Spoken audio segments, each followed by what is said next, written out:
Properties of arithmetic mean. Hello students, आज की इस वीडियो में हम अरिथमेटिक मीन की प्रॉपर्टीज के बारे में पढ़ेंगे। तो चलें शुरू करते हैं। सबसे पहले हम एक नोट को डिस्कस करते हैं। डेटा के अंदर दी गई वैल्यूज को ऑब्जर्वेशंस कहा जाता है। नंबर 1, एक जैसी ऑब्जर्वेशंस के साथ वेरिएबल का मीन कांस्टेंट k है और k इन्हीं ऑब्जर्वेशंस में से एक ऑब्जर्वेशन है। नंबर 2, ओरिजिन को चेंज करने से मीन मुतासिर होता है।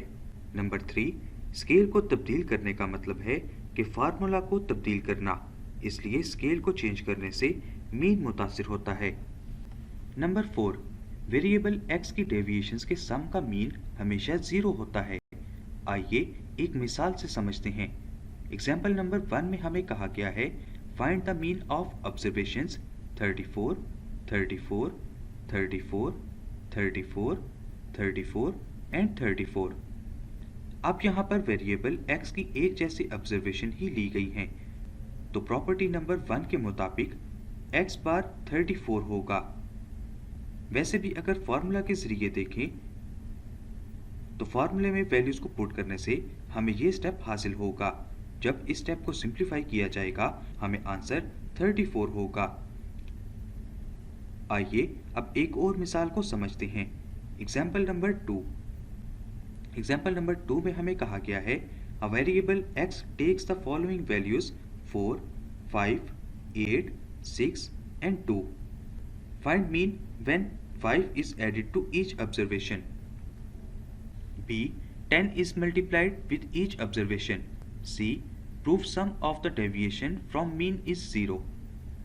हमें x की ये वैल्यूज दी गई हैं 4, 5, 6, 8, 2। हम यहाँ पर दो नए वेरिएबल्स y और z को a और b के लिए मुतारिफ करवाएंगे। अब हमें ये गिवन है कि y is equal to x plus 5 और z is equal to 10x। अब हम इनका रिजल्ट मालूम करने के लिए टेबल बनाते हैं।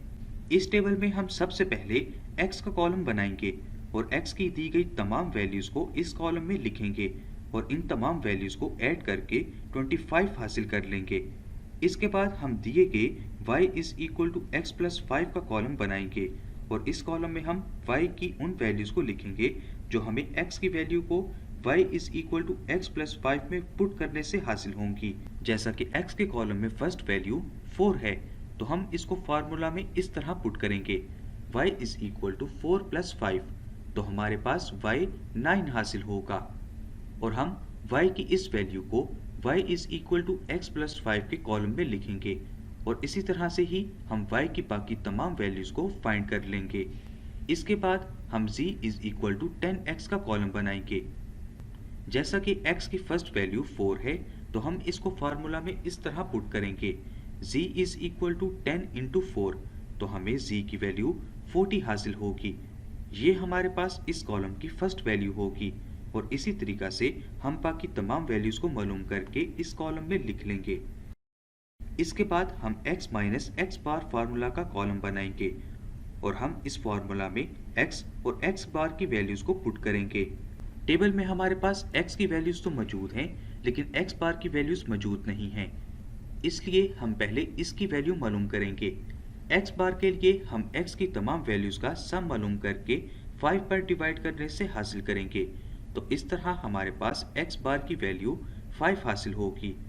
अब हम x और x बार की वैल्यूज को x माइनस x बार में पुट करके लिखेंगे, तो हमें 4 माइनस 5 करने से -1 हासिल होगा और ये इस कॉलम की फर्स्ट वैल्यू होगी और इसी तरह से हम बाकी तमाम वैल्यूज को भी मालूम कर लेंगे और लिखेंगे और एंड में इसका सम मालूम कर लेंगे जो हमें 0 हासिल होगा और इस तरह हमारा टेबल कंप्लीट हो जाएगा।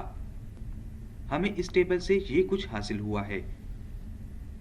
x bar is equal to 25 over 5 is equal to 5, y bar is equal to 50 over 5 is equal to 10 and c is equal to 250 over 5 is equal to 50।